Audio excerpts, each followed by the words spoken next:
Bonsoir à tous, bienvenue dans votre JTM en direct sur KTV. Nous sommes le jeudi 16 mai et à la une de cette édition, la police de proximité va être découpée en 6 secteurs à Mamoudzou. Souhaité par le président de la République, ce dispositif est en cours de déploiement sur l'ensemble du territoire national. Cependant, les différentes stratégies sont définies dans chaque département en fonction des problématiques rencontrées. Objectif, créer davantage de liens entre la population et les forces de l'ordre grâce à un important travail partenarial. Au montage, Leslie Vumenet. Promise par le président de la République pour renforcer la sécurité dans le pays, la police de proximité entre dans une nouvelle phase, celle du déploiement. À Mamoudzou, 6 secteurs prioritaires ont ainsi été définis afin de mieux quadriller le chef-lieu. Le déploiement de la sécurité du quotidien, c'est en fait une sorte de méthode. Oui. C'est une méthode qui a été élaborée un petit peu en amont, qui va se déployer sur l'ensemble du territoire. Donc, moi, je parle pour la zone police, principalement. Donc, le Grand Mamoudzou. Dans le Grand Mamoudzou. Donc, ce système consiste essentiellement à sectoriser en fait des bassins de vie, des bassins aussi de délinquance. Donc des quartiers. Des quartiers qui Oui. seront qui correspondent pas forcément à un découpage administratif, mais Oui. qui correspondent nous à notre analyse de la délinquance. Oui. Et ce dispositif donc verra mettre en place de nouvelles méthodes d'analyse, d'anticipation et de traitement de la délinquance. De nouvelles méthodes qui passent avant tout par un travail partenarial entre la police et les citoyens. En effet, cette police de proximité repose sur l'implication de la société civile. Ça veut dire que l'on va impliquer nos partenaires sur des problématiques bien particulières, Oui. que eux bien souvent auront identifiées, ou alors que nous, en fonction du traitement cartographique de la délinquance, du traitement de la délinquance, de la réalité au quotidien qui remonte dans nos services via la plainte, via des réclamations, on pourra mettre en place un dispositif approprié dans la rue, dans le coin de rue, sur la place, très spécifiquement au problème qui sera à traiter. Derrière ce déploiement, le gouvernement souhaite que le regard face aux policiers change. En effet, depuis plusieurs années, la défiance n'a fait que grandir, éloignant les forces de l'ordre de la population. Ce découpage, plus cette organisation, plus ce référent de quartier a pour but de valoriser l'action de la police avec ses partenaires. Et effectivement, si dans tel quartier, à telle heure, il y a une problématique, comme on l'a évoqué, de tapage, il va falloir accentuer et la présence de la police et la présence des partenaires pour identifier et mieux traiter ce problème. Alors, évidemment, on va pas aller voir les habitants pour leur dire, il y a tel problème, on est là pour ça. Parce que le but, c'est aussi de sécuriser et aussi de tranquilliser et d'assurer et de faire éteindre parfois ce sentiment d'insécurité qui est démesuré. Mais ça va répondre à une vraie problématique de sentiment d'insécurité, de réelle insécurité et parfois de nuisances qui peuvent être traitées par une simple action partenariale.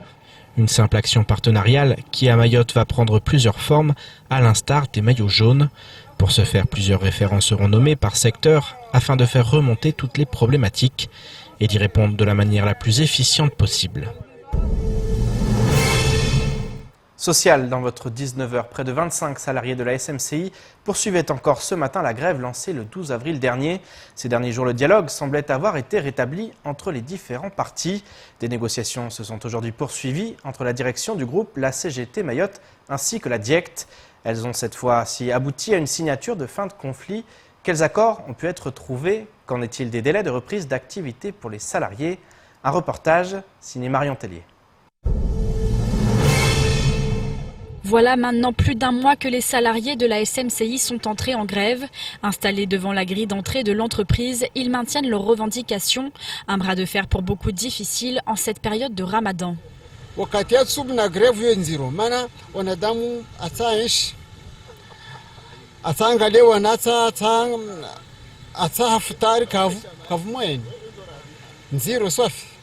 Un mouvement rythmé ces derniers jours par une accélération des négociations. Mardi dernier, un accord était sur le point d'être signé entre les grévistes et la direction concernant 10 des 16 revendications exprimées par les salariés. Des négociations qui n'aboutiront finalement pas. Aujourd'hui encore, une réunion était organisée à 13h entre la DIECT, la CGT Mayotte ainsi que la direction.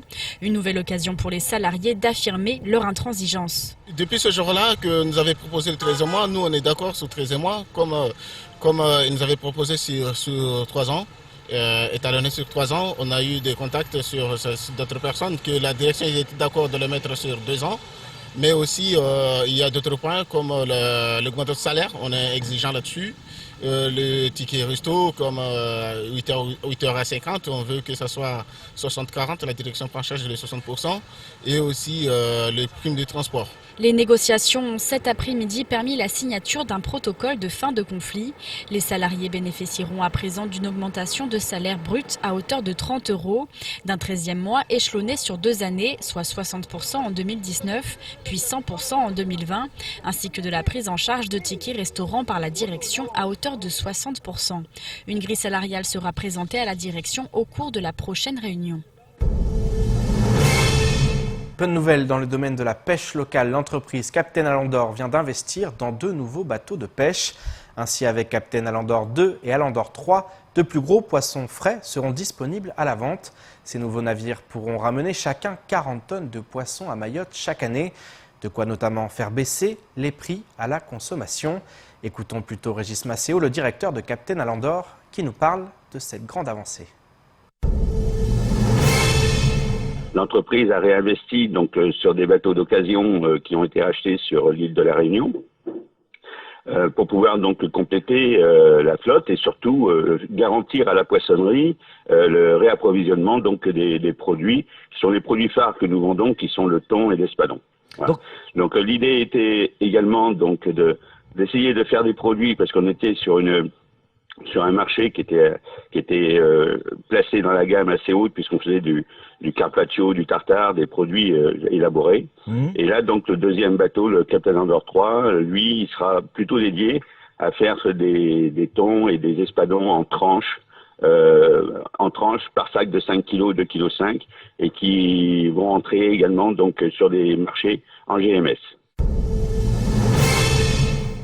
Je me tourne dès à présent vers l'invité de la rédaction. Ce soir, nous accueillons Anthony Lemoussi, directeur de campagne pour le parti Rassemblement National dans le cadre des élections européennes. Monsieur, bonsoir. Bonsoir à tout le monde. On va parler des élections européennes. Votre parti, le Rassemblement National, est haut dans les sondages aujourd'hui. Qu'est-ce qui fait votre réussite? Comment se fait-il aujourd'hui qu'un peu partout en Europe, les électeurs se tournent vers vous? C'est quoi votre force aujourd'hui au Rassemblement National?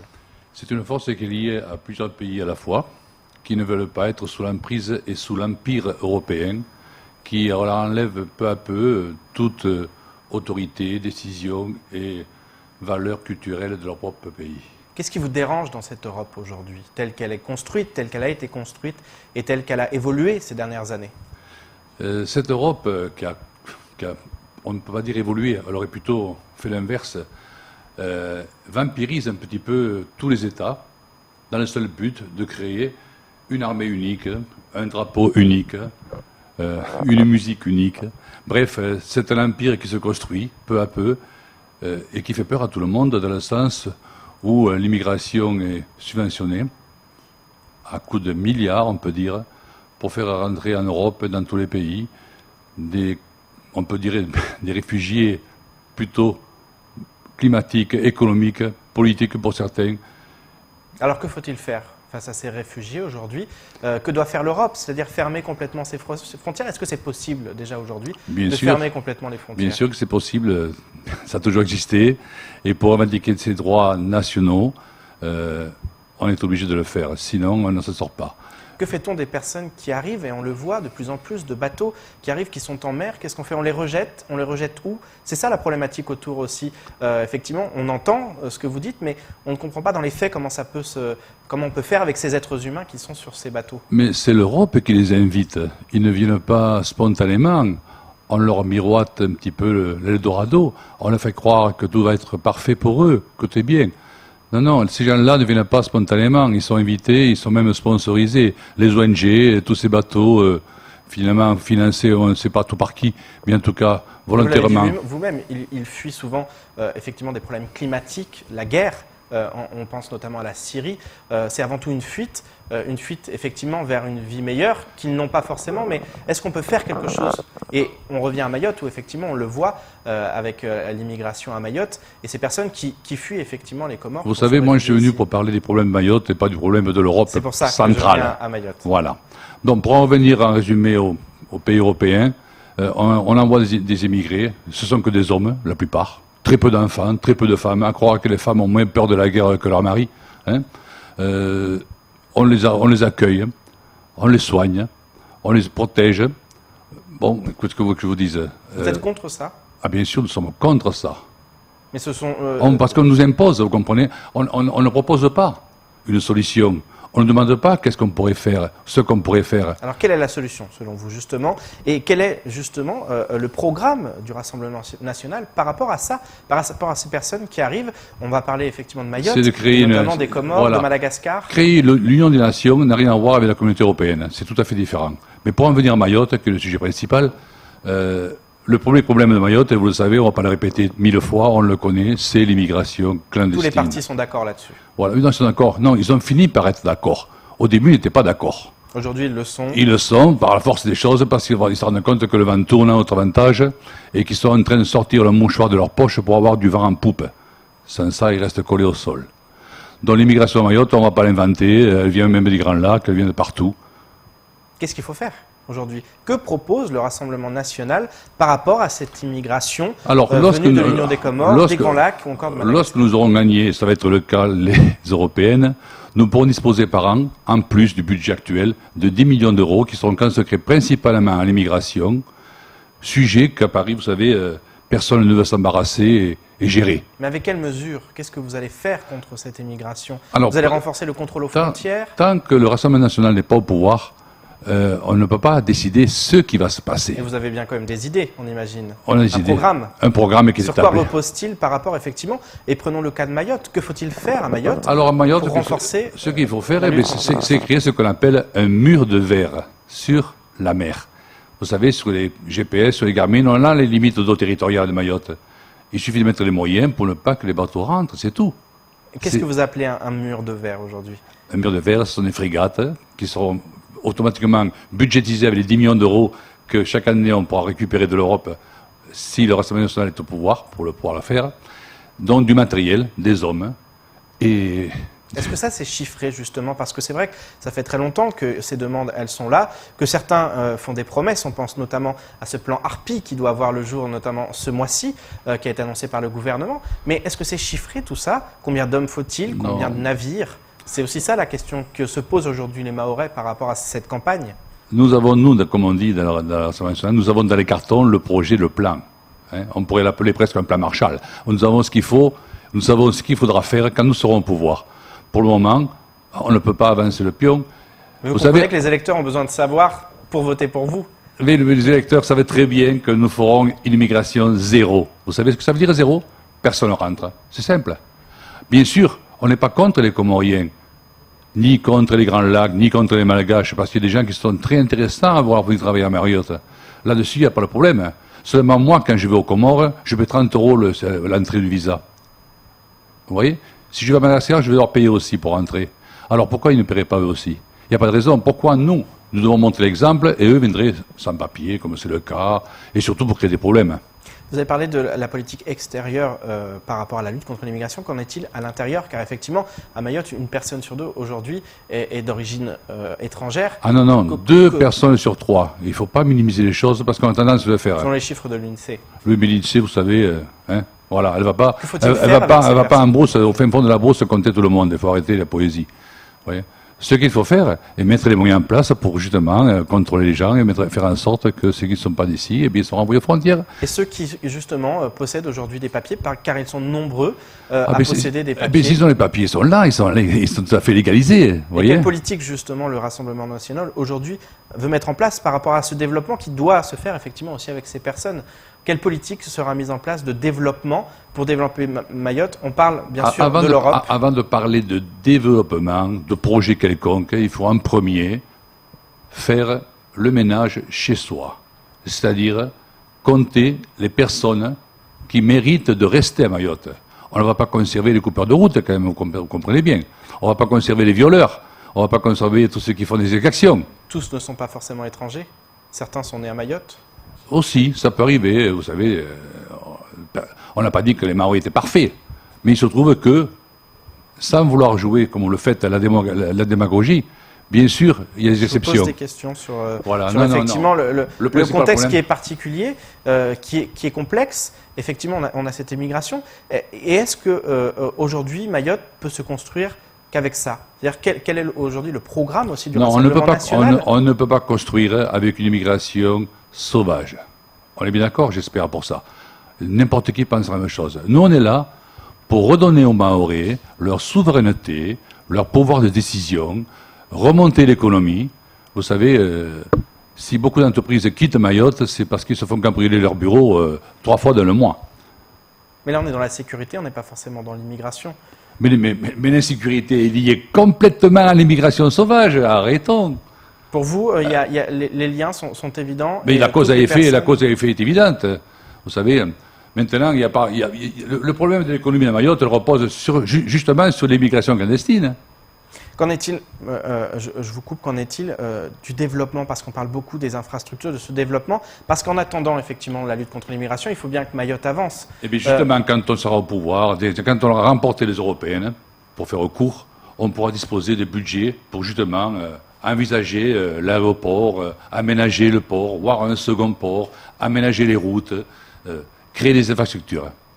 Mais En parallèle, effectivement, de cette lutte contre l'immigration. Non, non, ce ne sera pas en parallèle. D'abord, on commence à régler le problème de l'immigration sur terre et sur mer.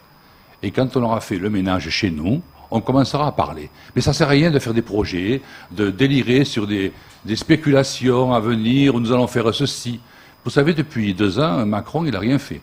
Il n'y a que Jordan Bardella, qui maintenant est aux européennes, qui, je l'espère, va pouvoir prendre des décisions en groupe.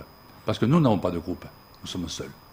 Vous allez avoir des alliés en Europe, on pense notamment en Italie, on Bien pense sûr. en Hongrie. Oui, vous avez de plus en plus beaucoup de pays, d'alliés en de plus en plus Autriche de pays se désolidarisent de l'Europe pour former justement des groupes qui veulent défendre leurs intérêts patriotiques. Parce que de nos jours, vous savez, lorsqu'on est patriotique, lorsqu'on défend les intérêts de Mayotte ou de la France, on est raciste. C'est automatiquement le discours de nos détracteurs de gauche et des rêveurs. Jusqu'à maintenant, tous ceux qui sont venus, ministres, quels qu'ils soient, ont rien prouvé.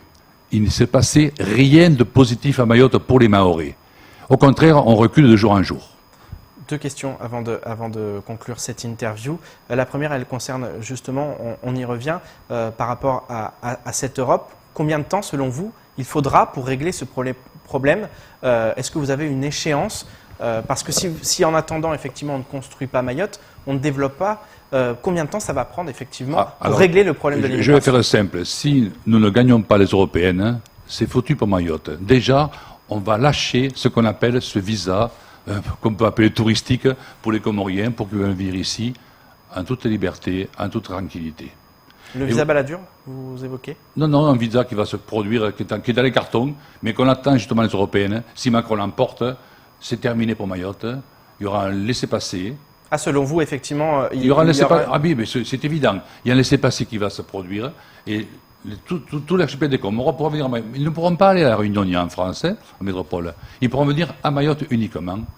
Et comme ce n'est pas fini, dans les 3 ans qui restent, vous savez, on a intégré la Croatie, la Serbie, la Turquie.